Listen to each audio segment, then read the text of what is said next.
I got, I got, I got, I got money, money, money, money, money, money, money, money on my fees, cause I'm gaining all these honeys. I got money, money, money, money, money, money, money. Money is the virus, cause these niggas acting buggy. I got money, money, money, money, money, money, money, money on my. Welcome everyone to the Genuine Content Podcast with your hosts Jay and Josh. Jay, what's good with you, man? We're back for another one. Another one in a week, man. Like we're on a roll today. We're just recording third episode. Bandwidth's kind of low, but man, I'm pretty good right now. Just finished playing some of that Legend of Zelda on the Switch. Been on that game for over like about eight to 10 days. Can't even think when, but man, I've been playing that game nonstop. That game's so good. So I've been doing a little bit of that. Been feeling refreshed because gaming is kind of like my own therapy. We had that therapeutic episode, so that's kind of my way of calming down, just getting back to my equilibrium. Been doing that, and I actually just finished watching Scream 6 on Paramount. Oh, shoot. So was it more funny than scary like they usually are, or like? No, this one, the past two Screams 5 and 6, they've been pretty good. I really like it because it's so meta. It's like, yeah, we're a sequel and we know this, and these are the treads of the sequel, so we have to watch out. Like, if the killer's dead from the fifth episode, is like, okay, if there's a new character introduced here, we automatically just gotta keep an eye on you. Like, you're like, okay, you're suspicious already. Yeah. And it's like, well, the fourth wall though. It's just kind of like we just know how this goes. Yeah, no. I think Scream 2 was the only one that broke the fourth wall, but this one is just saying like we live in a world of sequels. It's like the movie Scream, but then in the movie they're called Stab. It's obviously like Stab is supposed to be Scream. It's fun. It's pretty good. I mean, I like scary movies. It's not scary to me. I can't even think of the last. I think the last scary movie for me was like The Fourth Kind, and that's only because it was real. But like I just kind of watch these scary slashers film just for me, just for giggles, just because I like it, right? I got you. What about you, man? What you been up to this week? Man, I mean, you already know. Like we've linked up for three of these days to record, but it's been one of the busiest work weeks that I've had. And so like obviously like I'm getting into the new week since today is actually a Sunday. And this weekend was like a whole bunch of like just house errands, like just the normal generic stuff, right? Like mowing the lawn, just got a new edger, like weed trimmer. So like trying to, hook that thing up, then use it. I was on the lawn for maybe like 2 hours. And then after that, like I was gassed because it's hot. So like the way you were decompressing with Zelda, like I did the same thing just because I was tired and like just didn't want to do a thing for a little bit. I was like, I just need to recharge a little bit, sit down on the couch, play some games before we get on this pod, man. But good vibes here. I'm high energy now. I'm ready to go. Perfect. Hey, before we keep going, I'm a very high advocate of the Simplies, and I see you on deck right now, man. Off air, you told me, so why don't you tell everybody what's good with this? So see, I actually just cracked open the signature peach one, and so this is the Simply Spiked peach juice that you were talking about. Oh yeah, the kiwi one, right? Or that's a regular one. This is the regular peach one. I just wrapped up that kiwi one not too long ago. I will say that the strawberry is the worst one so far. I can't stand that one. I don't know why.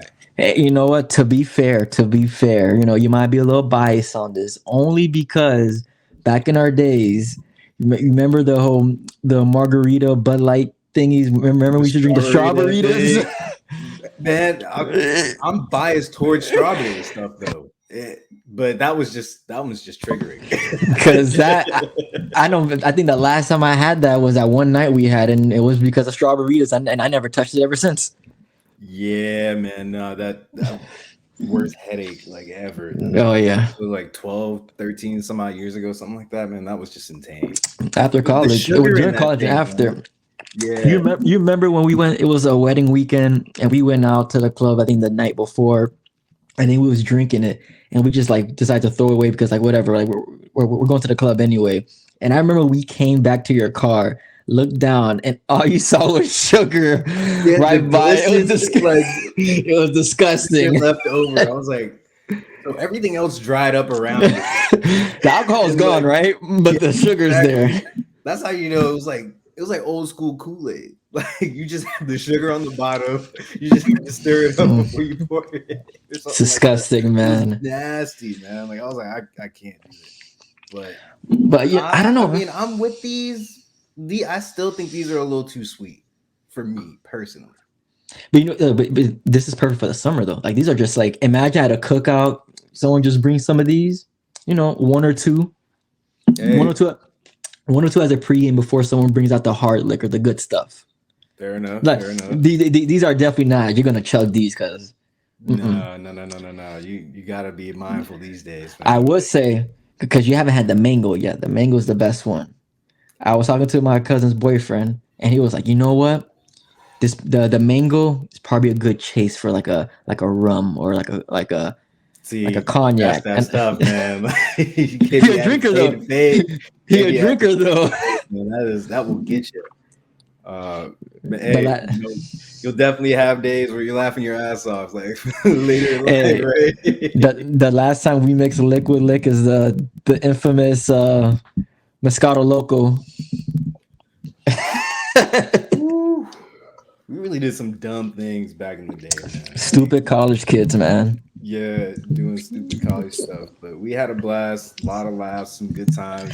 And hopefully we're gonna have some more laughs today because Yeah, we have a special guest with us today. perfect segue. Hey, I appreciate that, man. I'm getting more professional by Let's the go. episode. It is. It's the simply spiked, man. It's making you loosen up a bit.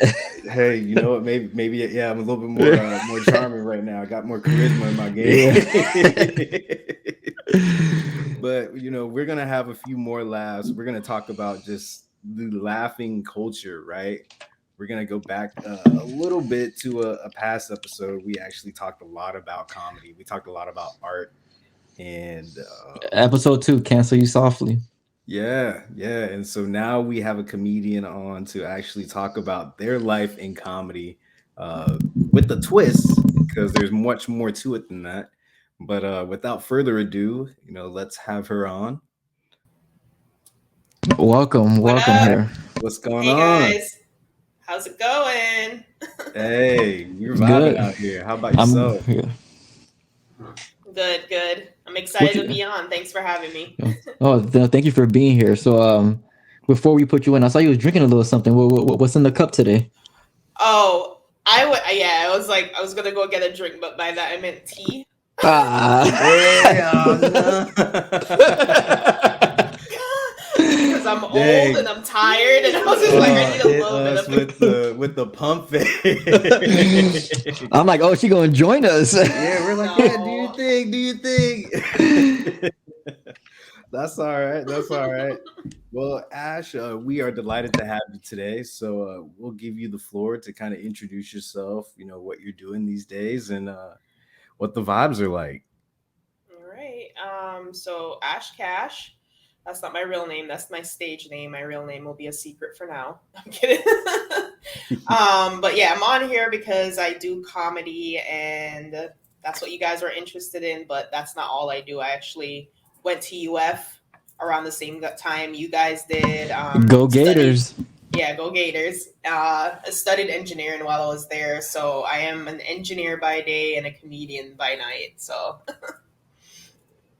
That is wild, Ashley. Thank you so much and I'm sure your time is quite rigid, especially working those wearing those two hats. So we appreciate you having the time to kind of spend with us. So yeah, I guess let's start off with kind of the UF days, right? And a little bit further, I know a little bit about your ethnicity and being Jamaican and UF is always like that's fun. I just know yeah. that has vibes with it. So talk a little bit about that. Like, what was it like kind of transitioning, just getting into UF and being an engineer, because I know that's one of like the tougher fields that obviously a lot of people talk about. But what was it like, kind of your experience at UF? I don't remember. I was blackout. No, I'm kidding. I'm kidding. I was about to say that's a good answer. I plead the fifth. Hey. No. But actually, no. I actually didn't start drinking like immediately. Like I didn't start drinking until my junior year. I didn't wait till 21, but I waited till like 20. So I think I was a little behind on the curve with that one. No, actually you weren't. You weren't okay.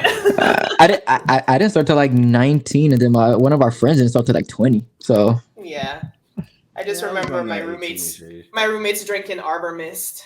Oh, yo, the gas station vibes. Do you remember Arbor Mist? Oh my god. Oh my gosh, I remember those. Or that. Oh no! You know what was worse? That oak leaf wine that they used to sell at Walmart for $4.97.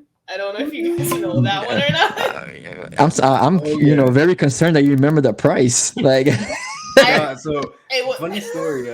I went into Trader Joe's the other day and I saw like the $2 chucks that we used to get like a couple times ago. Those were like, so inflation got those. Now they're like $5. But like back in the day, like they were like $3. And then I remember one of those days at U Club 113. Rest in peace to that place. I don't know how that place is still like operational, but this person like just walks in with like 4 bottles of wine and was just like, yeah, this is nothing. I think it was who was it? Anyway, obviously we'll keep that person anonymous. Yeah. Probably for the best. Yeah. Told us about that and I was like, what? $3-4 wine. This is insane. But even then, there was this one guy. So I brought up the Moscato Loco. So what we used to do is that sounds wrong. What's a Moscato Loco? So what we used to do. So there was this thing called. You remember the Kangaroo, a gas station? The one on 34th. Yes, yeah. Well, but that's the one we went to. From that one.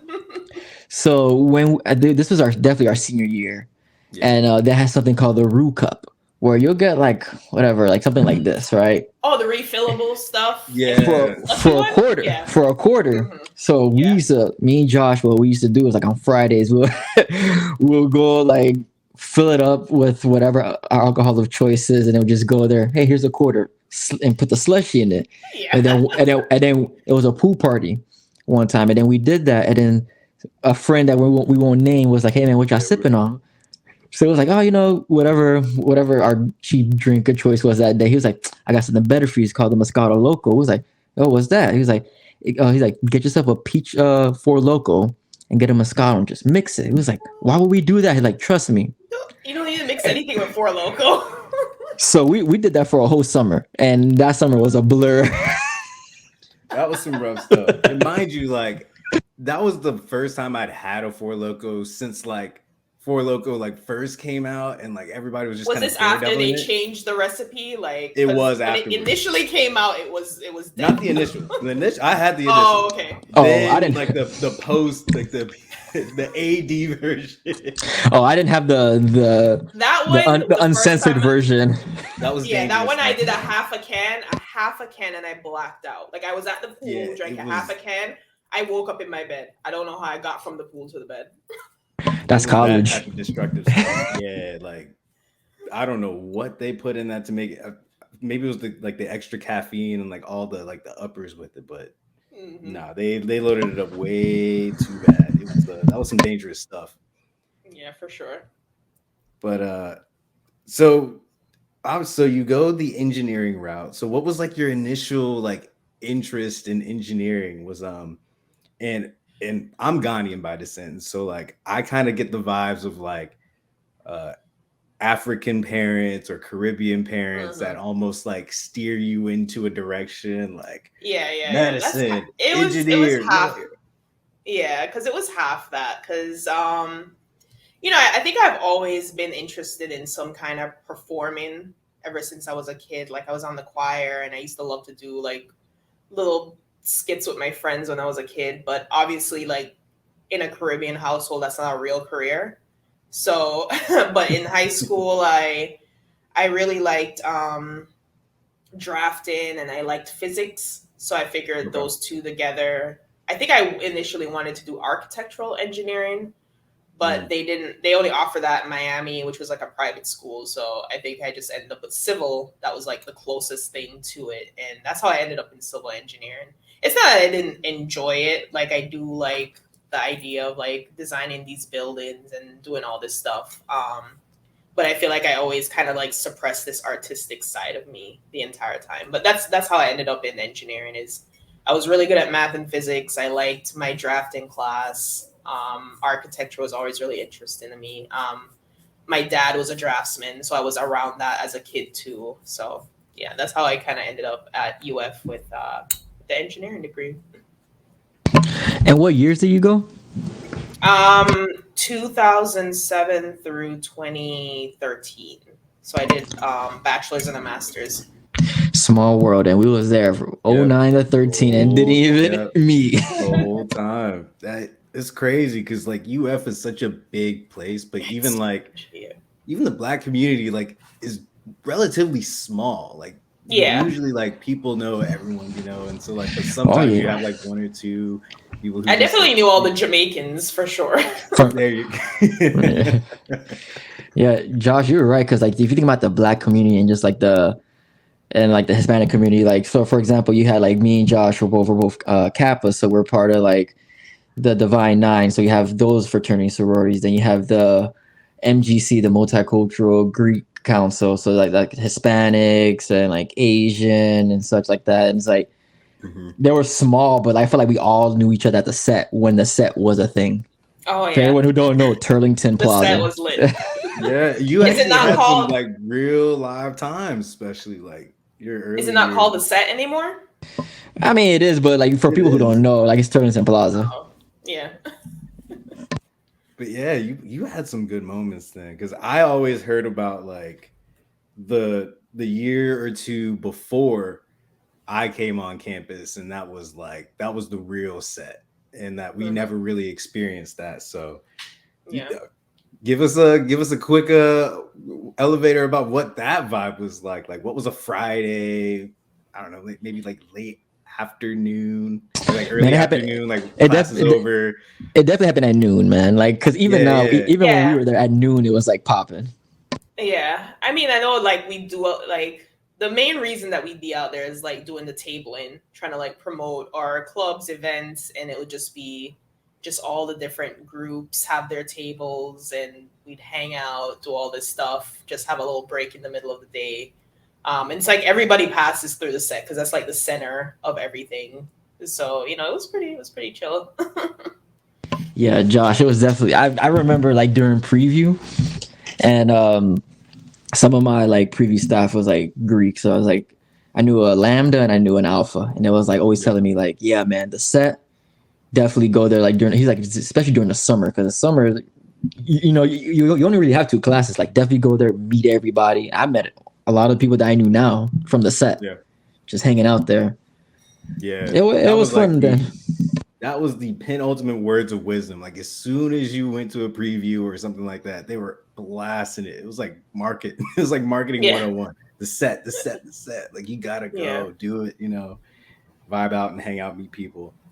But that's cool. I actually thank you for sharing. The kind of early career aspects of your story. And so let's fast forward a little bit, right? Like you're in your career, but at what point was that passion for art and creativity kind of coming back, and like what kind of inspired you to pursue that second hat, I guess, if you will?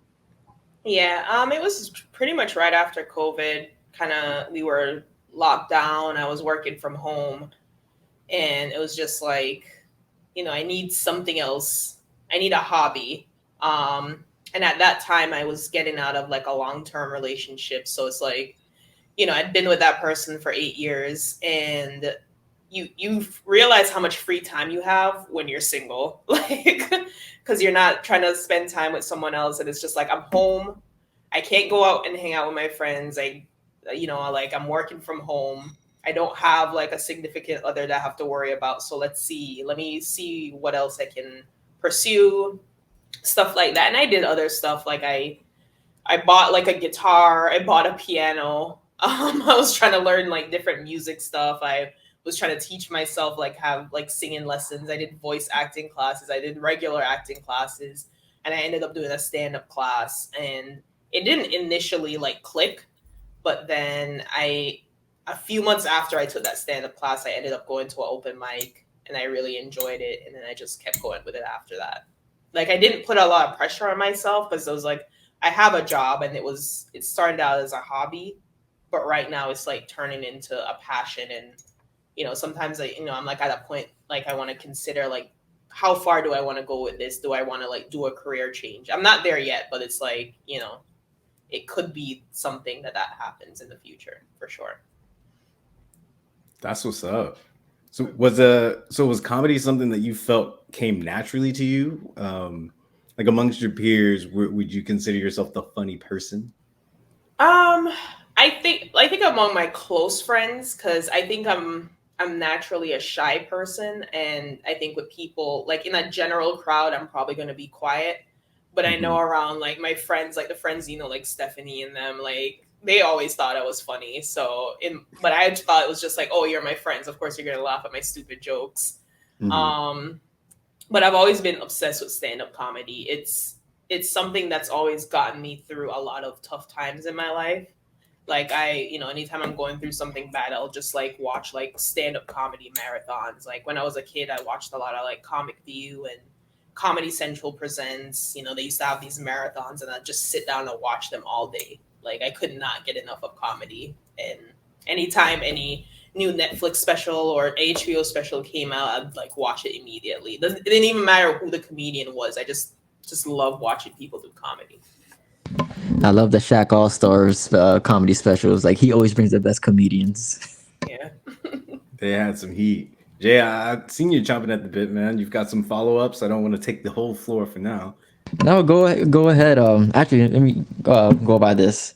So, I know you say you love to watch the comedy specials and such. Who are the particular ones? Like, like you say, if you're bored or times are rough, you like to watch some. Like, who are your go-to comedians? I like, the usuals like Dave Chappelle, Chris Rock. I really like Gary Goldman. He connects with me a lot because he also like suffers from depression, and he brings a lot of that into his comedy. And his special about that is one that I watched a lot during the pandemic to help me through. Michael Che is another one of my favorites. Eliza Schlesinger. I probably messed her name up. I always do. Taylor It's all good. Tomlinson is another good one. Yamanika Saunders is a good one. There's just so much. Tom Papa is another one that like helps me when I'm sad. Mike Moran. Mark Moran, Mark Moran is another one. So just a bunch. I just love all of them. That's what's up. Yeah, that's a list of a list. Yeah. I I remember like the Michael Chase stuff from like a while ago. He was on SNL or yeah, I remember, yeah, he was on like a lot of SNL skits, and like he's a funny dude. yeah, He's a he's funny super guy. funny. Very Yeah, underrated. his Michael Che Matters one is one of my favorites. I gotta tune in on that one then. I'm gonna jot that one down just for myself. But so from like the list that you gave us, do you find that you took like some inspiration from them, or like I think what is your I creative try side n- kind of? yeah, I try not to like I'm trying to like make my own style, but I feel like Gary Goldman is one that I really like admire his style because he talks a lot about he does a lot of storytelling, and then he did a lot of talking about like himself and his journey through depression. But what I do admire the most about him is he's able to take just the most mundane topic and then just make it into just this hilarious story.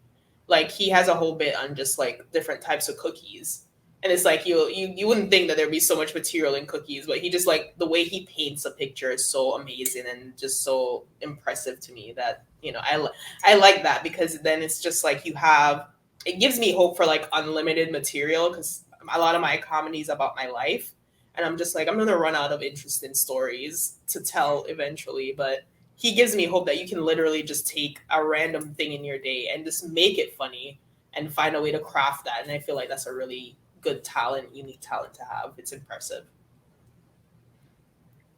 That's what's up.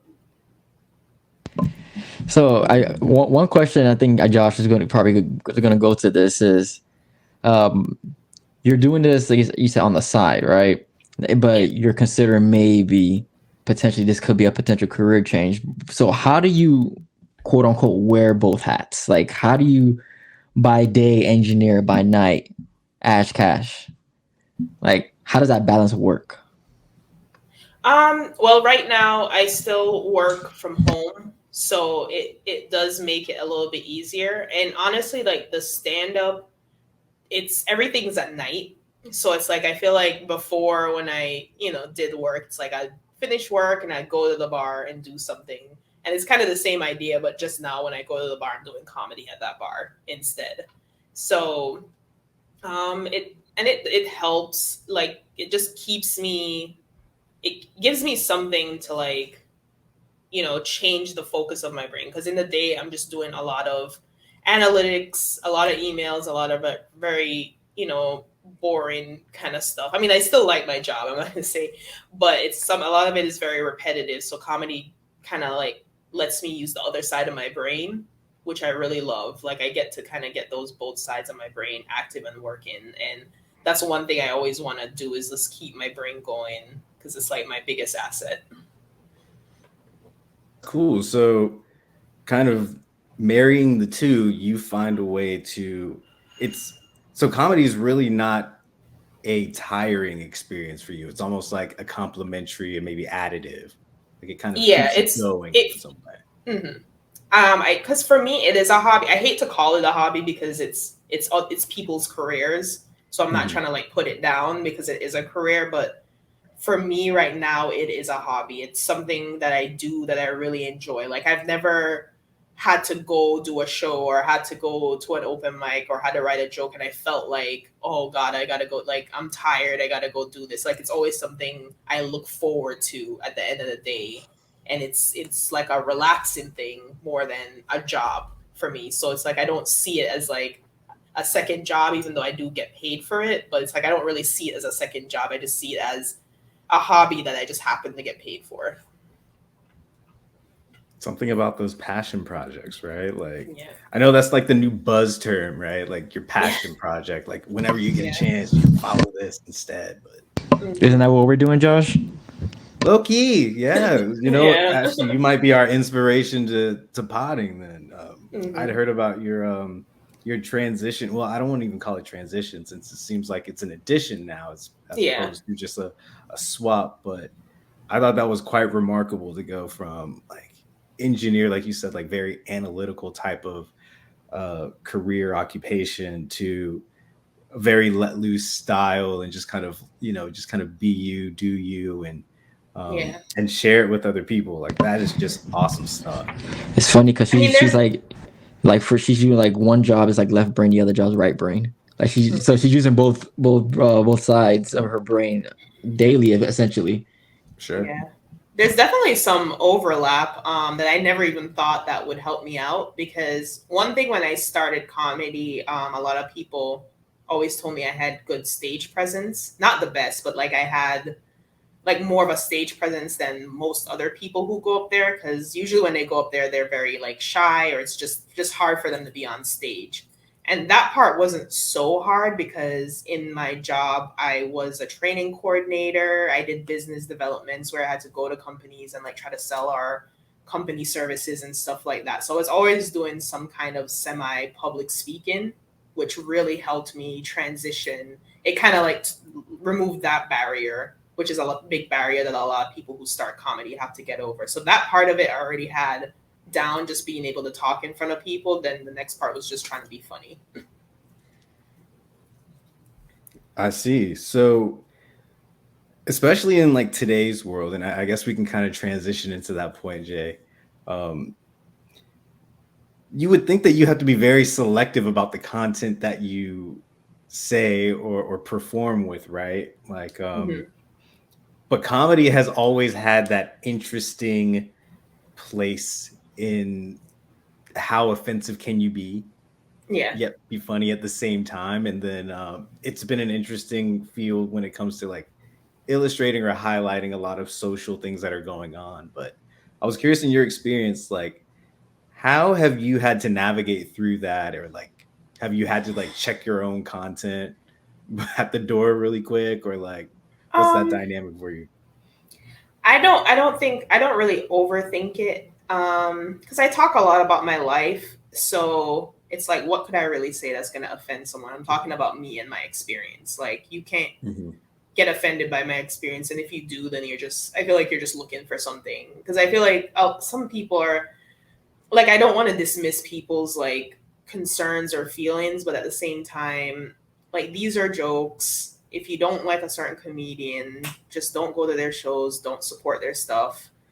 I don't believe any comedians are really trying to intentionally hurt people or do anything bad. They're just trying to be funny, make people laugh. Like, at the end of the day, most comedians want to make people laugh, and making people laugh and making people feel good is a good feeling for us. And I feel like that's a really important thing in today's society. And it's like, if you find, yeah, like I said, if you find something offensive, just don't participate, leave the room.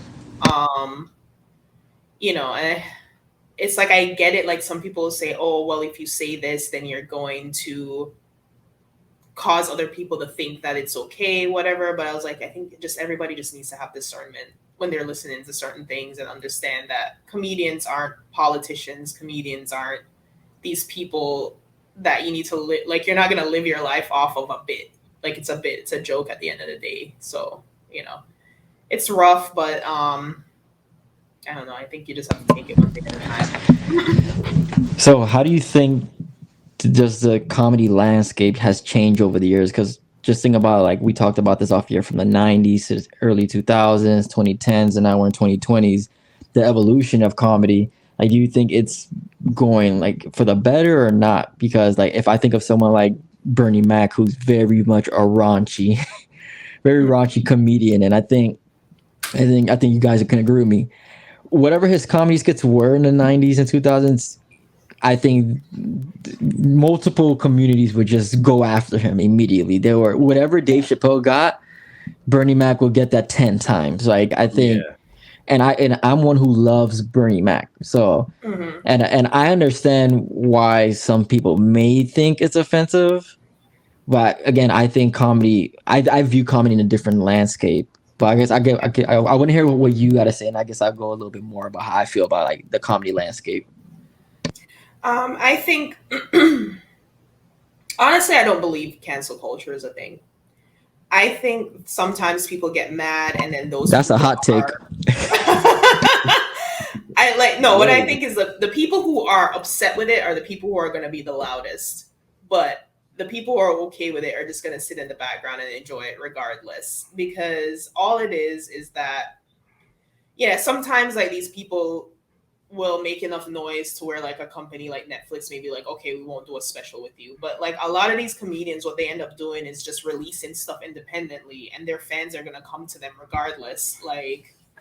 Like Louis C.K. still releases comedy specials, but he just does it on his own website, and people go and pay for it now. Like like he's quote unquote canceled, but he's still working. Like Oh a yeah, lot they of these went for people are him. still out there. Yeah. But it's just, if you have your audience and you have your fans, you're not really gonna get canceled unless, maybe if you murder or rape, like I think, like if you're doing Yeah. something really bad like in your life. But like if you're just saying stuff and you're just sharing, everybody's entitled to their opinion, and if you want to put it in a joke, you can. And if you're offended by it, the thing is, as much as a right, the people who complain have a right to complain, the comedians have the right to say what they're going to say. It's just like everything you say, you can say anything you want to say. You just know there's going to be consequences somewhere, and it's like, are you willing to deal with those consequences? But It's like the people who are offended, they have the right to say that they're offended, and that's it. But it's if you have your audience, you have your audience, and you're gonna keep going. So, do you think a comedian can take it too far in regards to jokes? I'm gonna say no. I'm gonna say no. I don't think so because it's just jokes at the end of the day. And yes, it can be offensive. Yeah, you can say some stuff you're not supposed to say, but if you're willing to deal with whatever comes with that, then go ahead and do it. Like I'm never gonna, because there are some things that even comedians in my scene say things on stage, and I'm just like, oh, I don't like that, but I'll just leave the room. Like I'll just leave the room, or I just, like that's just not a comedian I'm gonna be chill with. But I'm not gonna be like, oh, I don't want him doing comedy anymore, or I don't want her doing comedy anymore. I'm never gonna do that. It's just like do whatever you can. If you can find an audience for that and whatever, go ahead. I don't know if that's like a hot take or whatever, but that's just how I feel. Oh, it's a hot take just based on well, for me, because it's the nature of society. I think the art of comedy is going downhill, not because of comedians like yourself. Mm-hmm. I just think it's with what the vocal minority wants and censorship. Like I think is what they're really trying to do. But that's what I have is a hot take as well. Yeah. I mean, kudos to you, Ash. I think is actually kind of brave, like to still just be outspoken as far as like the content that you want to put out there, and like not necessarily just worrying about the backlash, like however it comes. Because at the end of the day, I mean, we've said this before, right? You can't please everybody. No. And you're going to offend somebody somehow, some way, right? But we've had a couple of recent episodes about being PC or about this notion of like, has PC kind of been very much a negative for society or not? And one of the questions we posed was, do we think that, society is just kind of too sensitive or easily offended? I was curious on your thoughts on that. Like, I think some people can get a little bit too sensitive, and I feel like that's just, it's a little bit narcissistic, I think, because it's just like, it's not about you. Like, and that's what happens. I think these people who get too sensitive or too offended is just like, this is about me, why are they? And it's just like, it's not about you. Nothing's about you. Like, we're all living in this world trying to get by. If you make everything about you, then you're going to get offended by everything.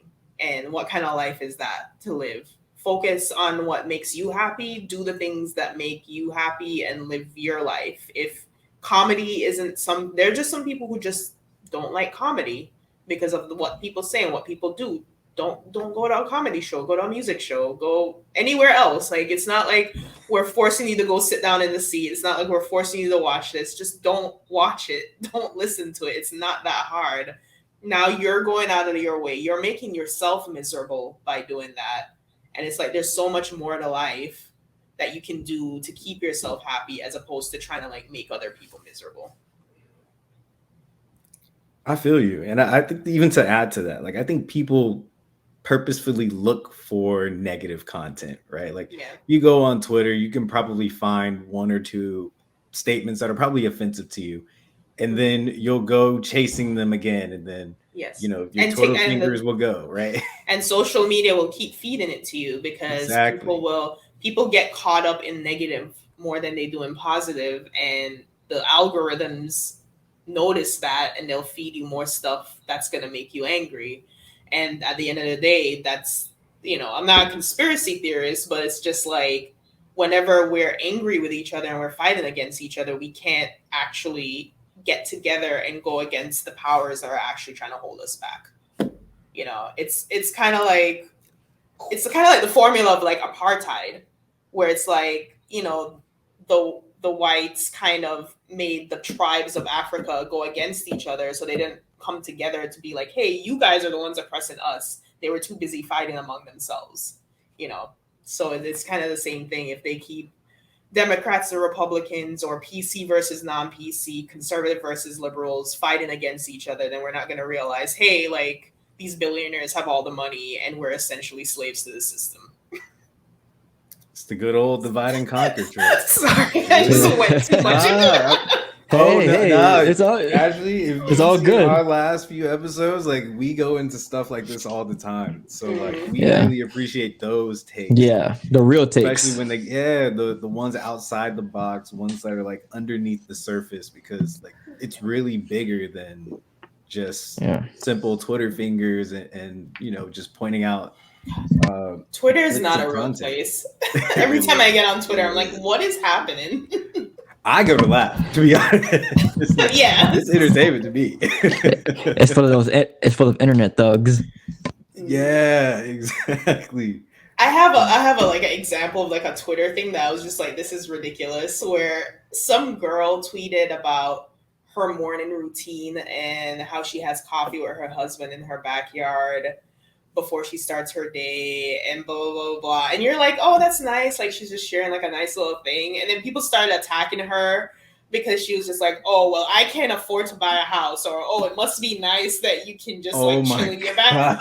And they turned it into like this whole like negative thing. And that's when I was just like, oh, okay. And they made it about themselves. Yeah. Sheesh. Like, you could have just passed it to me and not...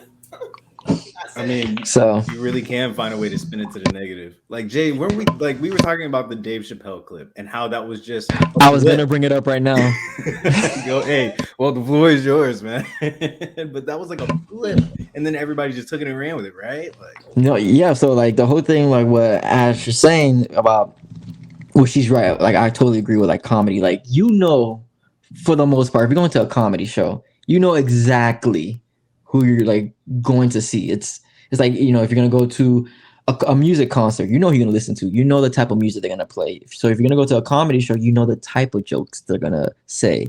So you have someone like Dave Chappelle who, you know, for let's just say for the 10 years has been having his battles against the LGBTQ community. Very documented battle, you know, because he says one joke into 2015. I don't know. I'm just throwing it out there. He says one joke. And they're not letting it go. You're transphobic, blah, blah, blah. So, of course, if I'm Dave Chappelle and I'm this, which I consider a comedic genius, you're just giving me more ammo to just write more jokes. So he's writing jokes about the LGBTQ community, which I don't think is harmful in any way. But, of course, you know, the argument is going to be is I'm not part of the community. So you just don't get it. But I know people in the community and they don't think that, but whatever. So if I just hate transphobic people and I hate jokes in spite of the trans community, why the hell would I go to a Dave Chappelle show waiting? You know, it's not guaranteed, but I'm waiting for him to say something, to say that, and then I'm going to flip out. So it's like, of course, Dave Chappelle don't care. You already gave me the money. I'm just going to kick you out. So it just blows my mind, and I'm just using him for example. I have other examples, and it just blew my mind because this is a thing that happened, and I think to me Dave Chappelle is my favorite comedian, and he's a comedic genius. His storytelling is off the charts, and they really tried to cancel him. They legitimately try to boycott Netflix and such. And I remember when I saw The Closer live, right after I left, I texted Josh. I'm like, they're gonna go for him because I knew they were gonna. I was like, man. I thought it was funny. I thought it was hilarious. And I'm like, but I know the sensitivity of different communities. I'm not going to go with the trans community. I'm just saying everybody. Like if you're like Cat Williams, right? He loves making fun of white people. He's always like white people this, white people that. So if you're a white person who don't like those jokes, and look at that, Josh, you're already laughing because you know. He's my favorite comedian. So like I'm just thinking of like the Pimp Chronicles. Yeah. Just everything. So if he's saying things that you think are offensive, right? Like, why would you go? Like, for example, for Pimp Chronicles, he makes it is a super accurate joke, and that's the beauty of comedy. There's accuracy to it, where he's like, Hispanic people, where y'all at? It'd be 30 people in a Ford Focus. I'm like, damn, that's true, because when I was growing up and we need to go somewhere, we're gonna fit in this tight little compact car, and I thought it was hilarious. But of course, you got I mean, I don't know anyone. There could be some Hispanic people. Well, that's not funny. He's just making fun of us. But I'm like, well, then don't watch him then. Yeah. So like, I mean, so how do you feel with that happening? And like, they were really trying to cancel Dave. I think Dave is the most like. I know you say CK as well. Like I know they went for him, but like I feel like Dave Chappelle is like the one with the most. Like his canceling was like very up there. Yeah. It was on every news outlet and such. Like, how do you feel that happened? And you think that kind of hurt comedy in any way? I think it did a little bit, but you can't cancel Dave. You can't cancel Dave. Oh no, you can't. But I think what upset me the most about that is that they got offended and completely missed the message that he put out there. That's like, what I told Josh. There was a message behind what he was saying. He was trying to advocate for Black rights because he's saying Black people have been oppressed for so long in this country, been trying to get ahead, and it's just like here you are rushing the process. Yeah, trans and not they deserve rights too, but it's just like people are gonna get more offended by the F word than by the N word. Like if somebody who says it who's not supposed to say it, and it's just like big facts. Like that was his whole point. Is like, what about Black people? Like we've been here. He wasn't saying they don't deserve rights, but it's like, like what do we need to do? The reason that you're getting rights is because white men are included in that. That was his whole point. White men are the ones who are trans right now. White men are the ones who are gay. And it's like, it shows it doesn't matter what you do in this country as a white man, you're going to get what you want. And that was the whole point of his joke. People just went in a whole different direction. And another point of it where they took the one snippet and they ran away with it. But if you listen to the whole special on the closer, he summed it all up how he met a transgender person. They became good friends. Yes. They didn't think his jokes were offensive. And because that person was an ally to Dave Chappelle, they bullied that person into eventually that person committed suicide, right? So it was like, well, who's more dangerous, Dave Chappelle making a joke or you, the internet bully, the internet thugs? Because this person didn't think someone's offensive. Like, we don't have to agree on everything. And someone from the community just say, hey, Dave Chappelle is a funny person. So it was like, that was the whole point of the joke for me. And no one talks about it because all you hear, and I read so many news articles about this, and it's like, Dave Chappelle, this transphobic, this blah blah blah, and I'm like, well, I can tell you didn't listen to the whole thing, because if you did, you will shut up and you will speak about that, but no, you don't. But because it's not part of your agenda, the agenda is to, like you said, like, African Americans are hundreds of years trying to get the rights they deserve, and here comes the LGBTQ community, and within a span of 20, 30, 40 years trying to rush it and then overtake. And he's saying that, and it's like, well, because they're white men. That's it. As long as you're a white man, that's all you need to be. And it's like, are we really getting rights at this point? Because they've always had rights. They always will have rights. Whatever they choose to do, those people are going to get rights. Yeah, that's a scary thought. That is a scary thought. You can have any stance you want if you have that prerequisite, and it's Gucci. I actually want to take the conversation a different direction, if I may. And I actually want to talk about even Black on Black communications, especially with comedy. And recently, we had like the Chris Rock and Will Smith situation with selective outrage, right? Where comedy was kind of used as, I don't want to say comedy was weaponized, but he did kind of come for him a little bit. And I was curious of your thoughts on that and like the drama plus comedy in the whole phenomenon. Wait. Before, what did you think about the special? Chris, if you saw it. Yeah, I liked it. Even the last 10 minutes? I'm pretty sure I liked the last 10 minutes. I can't remember now, but yeah. Oh, the last 10 minutes was dedicated to Will Smith. That was the whole Will Jada's part. Oh, yeah. The definitely. Will Smith's a B. He's a B. Like, oh. Yes. I was like, damn, tell me. Like, I just thought, I think what concerned me the most about that whole slap situation is what Chris Rock said wasn't even offensive. Like, It really wasn't. He compared her to G.I. Jane, which is Demi Moore, which is a very beautiful lady. Like, it's not like he said you were ugly. It's not like he didn't even say anything bad. That was like, it wasn't even an offensive thing to say. But So I was just confused by the whole thing. I know it's funny too, like with the art of comedy, like if you're there and the comedian's like speaking, even if it's just like a show like the Oscars, like jokes are gonna be said, like anyone's fair game, right? Yeah. My wife, me and my wife go to comedy shows and she tells me every time we're not sitting in the front. I'm like, well, why not? She's like, because I refuse to get joked on. She's like, I'm not stupid. I know that. So, but she's right And there. everybody like, knows that. If yeah. you're in the front, you're gonna get made fun of. But she knows that. So it's like, oh, why put myself in a situation? Even though I was like, you could clown me. I don't care. Like, if anything, like be a sport. No, if anything, like Shaq, right? I think Shaq's the biggest sport. How many comedy specials he has, and everyone gets at him every time, and he just takes it. Like he knows. Of course.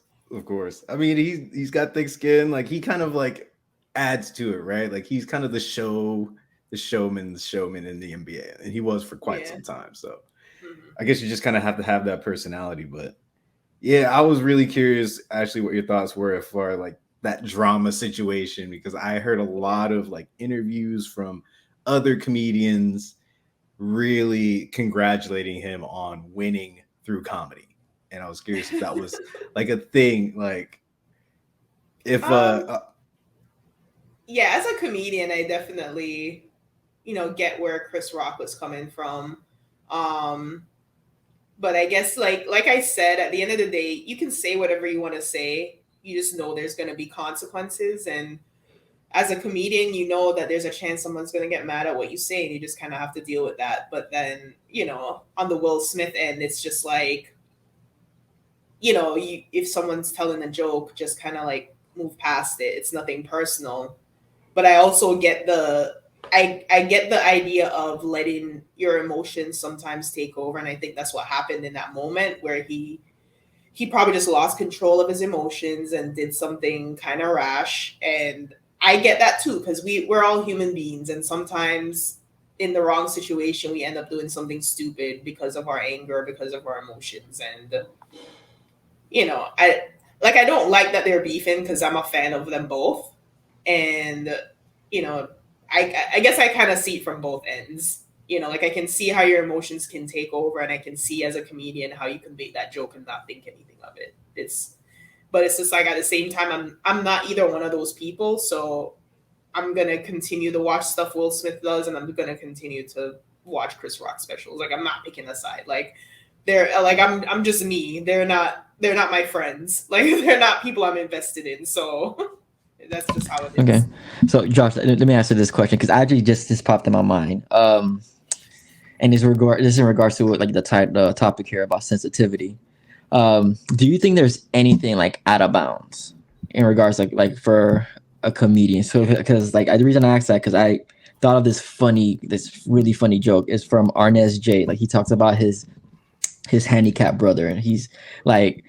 It's hilarious. It's probably offensive to a lot of people who has a handicapped relative. But he's like, don't feel sorry for him. Like he's the meanest disabled person I know. Blah blah blah. Then you have like Cat Williams talking about white people. You have Dave Chappelle. Then you have dude, he had the poor little Tink joke. Poor little Tink. Yeah. Who else? Like George Lopez. He loves clowning white people, and he loves clowning Hispanic people too. And then actually this came in my mind before where I think it's TED 2 where they go to an improv. I think see I'm talking about like they go to the improv scene and then the improv scene's like give me anything, right? And we'll make a joke out of it. He's like 9/11, Holocaust, like stuff that are not funny, right? But like make a joke out of it and he's like you're terrible. Like so like when I think of all these things, of course a lot of them like can be like are offensive on their own rights, but like for comedy, like do you think there's anything like out of bounds like you just do not talk about or anything like that? I don't think so. I think it's just up to your ability because I think people like if you do a good job of making it funny, I think people can look past the subject being offensive. And it's like if you're not doing it with any ill intentions, it's an art to it. I mean, there are certain things that people can't, and that's what I don't like. I don't like when people just talk about something just for the shock value of it because they know people are gonna be like, oh no. Still do the work of making the art funny and turn it into something funny. Don't just say something just cause. Don't just say the word because you want to just shock people. Actually put the effort in to make the joke funny. Yeah, that I think it really goes down, or it really goes back to delivery, right? Like if you can do it in a way that is gonna allow people to kind of be like, I can't help but laugh at it, right? Like have that type of conflict within, like that's kind of what you want, right? Yeah, like I've heard jokes that like make fun of like women, and I'm just like, oh, that's rough, but I'll still laugh because it's like it's funny. Josh, I can't get the damn poor little Tink Tink out of my head right now. That was just hit when you said cat roaches. I was thinking, I was like, that was definitely the joke. That was so funny. Oh yeah, that was. Oh, poor little Tink Tink. Yeah, that was one of his believers. I'll give him that. Also, I think like if you're making fun of like everybody and you don't make fun of a certain group because you don't want to offend them, like if you're making fun of Black people, white people, whatever, but then you're just like, oh, I'm not going to make fun of disabled people. I feel like that's more offensive in itself because then it's like you're treating them differently, and it's like treat them how you would anybody else because that's all they want. That's what I thought with the whole Dave Chappelle thing.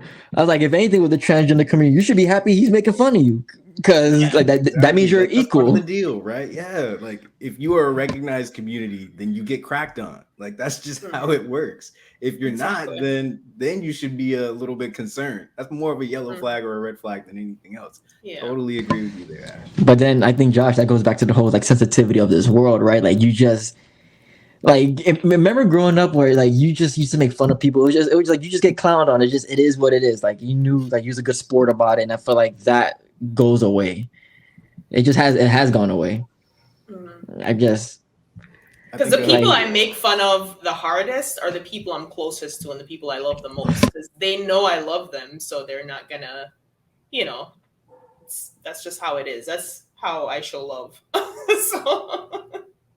Totally get that. And I mean, even Dave, like a lot of his jokes, like he cracks on his own community. Like he cracks on Black people all the time. I'm thinking of I forget what it was called. I think it might have been like Killing Him Softly or something like that. But when he was talking about like the gun store, liquor store, gun store, like that joke, like its whole progression was just hilarious. And I'm like, of course, like that's just highlighting social problems, but it's definitely cracking on the community at the same time. Or if you go to an old Chris Rock one, right, where there's Black people and then there's N-words, right? Yes. Like that's a classic one, right? It's so funny. But it's like he's like, damn, Chris, you shouldn't have said that. But damn, you're right. Like that's it's all in good fun. Yeah. I for one have a ton of respect for that art. It really is you tote the line so much, but in a way that makes you think. And I guess I'm just the type of person that like I can really resonate and just get behind that. But I'm telling y'all, brave. Y'all are brave, especially in this world. But it's awesome. Oh yeah, they're definitely brave because again, just listen to or watch old comedy specials and then you be like, yo, like how can you do that now? Or like, what can I say that's not gonna offend the person right next to you? Or again, with the world of cancel culture, even though Ash, you say that you don't believe in cancel culture, I do because I've unfortunately seen people either get canceled or there's people in my inner circle that's like, no, I don't like what this person did. We need to cancel them for this, cancel them for that. That was offensive. And it's like sometimes you just got to learn how to separate the art from the artist. Yeah. And again, like I'm one that loves comedy, so like to be here with you is like great. Like I love this because watch so many comedy specials. I just like I think we said it off air. Like when I'm bored, if I got nothing to do, like, I'm gonna watch a comedy special. Like I remember this was like right after the Chris Rock thing. I was like, man, I got nothing to watch. So I go on HBO and I saw the Marlon Wayne special. I'm like, oh, he got a new special, and it wasn't funny. It was the complete opposite, where you had Chris Rock, where he took the Will Smith thing, like the whole Will Smith situation, right? And he left it for the last 10 minutes, waiting, like he was waiting for that joke to happen. And all the other jokes was hilarious. And then he goes and rips Will Smith. Meanwhile, you have Marlon Wayans, who The whole special was about that. the whole special was about that. And I'm like, you would think you got slapped. You would think you were the victim. For real. And I was confused. I was less like, this isn't your story, but okay, I guess. And I seen his other specials, and I thought they were. I don't think he's hilarious. I like out of the Wayans family, he's not like the top one. But I thought his other. It, but it wasn't the best. Like it was. I didn't even finish it because I didn't think it was that funny. So, and then you have like the Monique special, who she just had one on Netflix, and that was I'm not gonna lie, I couldn't even watch the first 15 minutes of it. I watched it just because because it's Monique, right? Yeah, that's why I tried to, I love Monique. I love the Parkers. I love she's one of the queens of comedy, and she's Josh. I don't know if you watched it, but like, man, like, promise you, like the first 15 minutes I watched was like cursing the whole time. Like every other word was a curse word. I'm like, I don't care for cursing. Like, I don't know, whatever. I curse too, but my God, you're just doing it just to do it. F this, mother. I'm like, okay, well, but between every there was sentence, no joke behind it. You're losing substance that way. Yeah. She was just doing it because I think she was trying to make a point, because like Netflix tried to like cancel her because the whole Amy Schumer thing, like she got paid so much money for Netflix, and Monique felt like she should have. And I mean, at the time, I didn't think so because Monique didn't drop anything.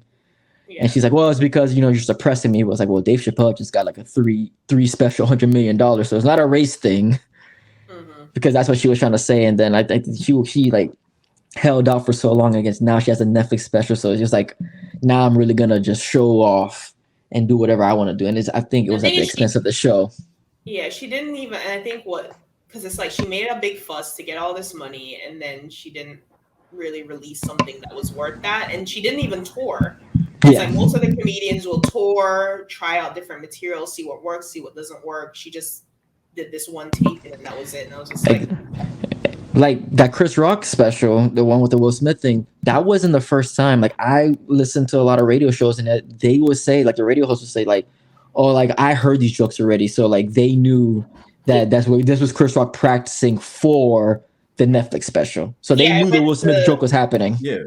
Which is kind of like too.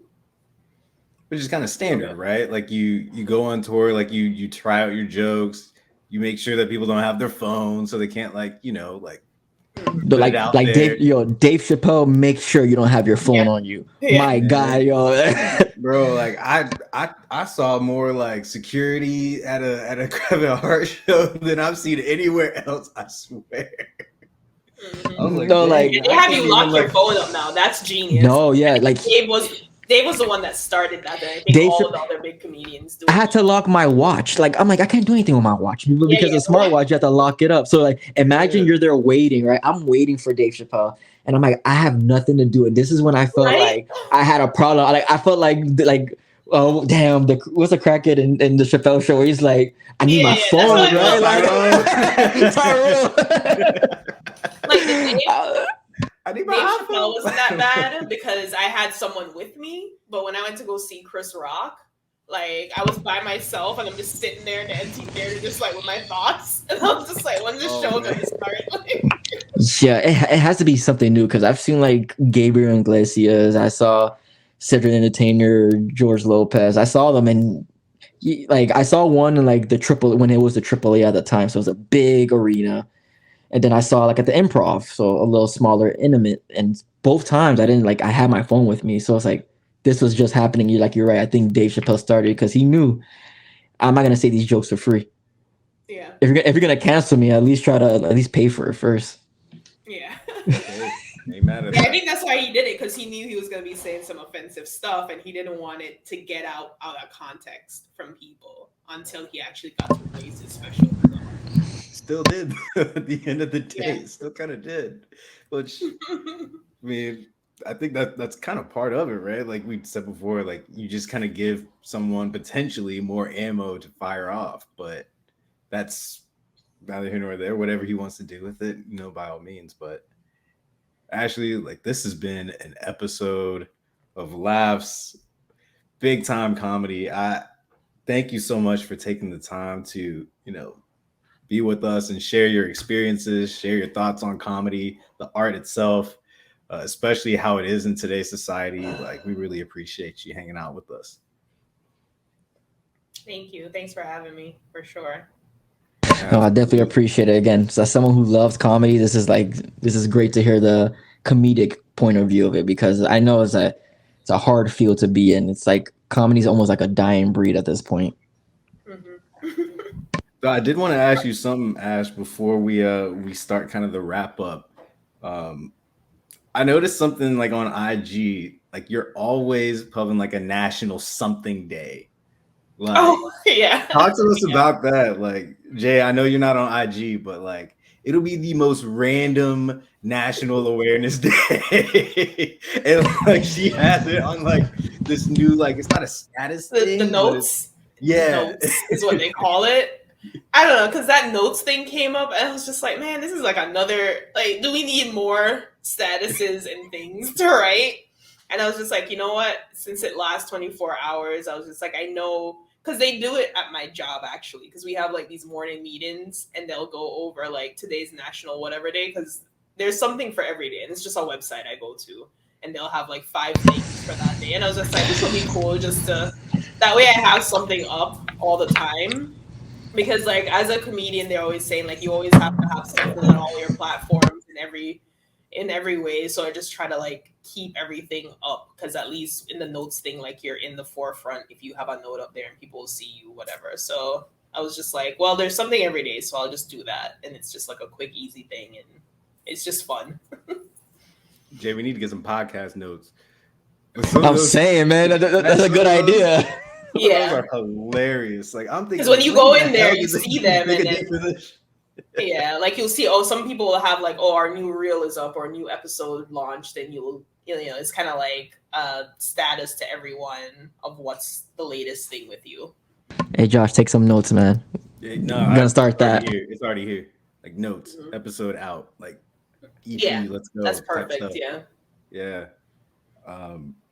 But because not everybody watches stories, so I think that's a quick way. Yeah. That's true. That's true. Kind of some instant eyes and ears, or instant eyes on your stuff. But Ash, I know you've got some shows coming up. Like, where are you gonna be? If somebody's interested in hearing your stuff, like, where can they find you? I'm gonna be at the Orlando Improv on Thursday, so that's March 25th. The show starts at 7:30. I'm gonna be hosting that show, so it's me and 5 other comedians. It's Jacked Up, which is put on by Jackie Sanchez. She's a comedian out of South Florida. And then Friday, I'm gonna be hosting a show at Bonkers. Tony Black is the headliner, I believe. Bonkers, which is at the Corner in downtown Orlando. So those are 2 places. That one starts at 8 p.m. So if anybody's in Orlando and wants to stop by, just check on my Instagram. There's a link to my website in my bio where you can get links to the tickets for both shows. If you're going to the improv show, there is a promo code FREE, FREE, and you get free tickets. So I can't help you out with the other show. That one you're going to have to pay. But that's it. Right. Yeah, thank you again for joining us. This has been a fun, lighthearted, but still we got down to the nitty-gritty. Sure. And funny, Josh, this is like the complete opposite of the previous episode, right? We had the PC episode 9, and then you got this one, the comedy one. Yep.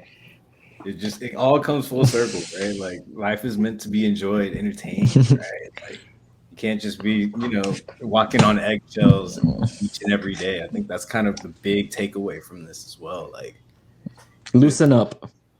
Exactly. Relax. Well, drink a Simply. Yeah. Are alcoholic? Yeah, Oh, yeah. Oh, they're okay. I the was Spiked Simply juices. Yeah, spiked. So they're only 5%, and nothing too okay. serious.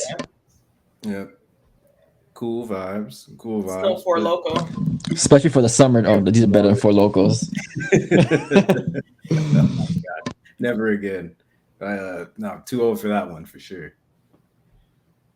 But everyone, like, thank you so much in advance for listening, tuning in. Remember, you can find genuine content on all social media platforms. At genuine_content on IG, genuine content podcast on Facebook. We're on all your major podcast platforms, whether it's Apple, Spotify, Google Play, Apple, or Amazon Prime, you name it, we're on it. Stay tuned for further content. Stay tuned for further episodes. Ashley, you are now part of the Genuine Content family. Thank you so much once again. We appreciate it. Everyone, like, subscribe, leave a review. Jay, you got any final thoughts? No, man. Everyone, just take it easy. Everyone, please follow the YouTube. As everyone knows now, this is gonna be our fourth video episode, and we're gonna eventually do YouTube Live. So I know for all our audio listeners, just if you can, just please go to YouTube as well. We'll let everyone know when we're gonna do actual live. Instead of IG Live, we're gonna do YouTube Live. With this whole program we're using, I feel like this is way better for us, and we're just only scratching the surface on what we're gonna do. So Yeah, this has been big time, kind of getting adjusted to it all. But everyone out there, thank you so much again for tuning in, listening. This is genuine content, genuine conversation, genuine vibes. Peace out. peace. Just get the fuck out my face.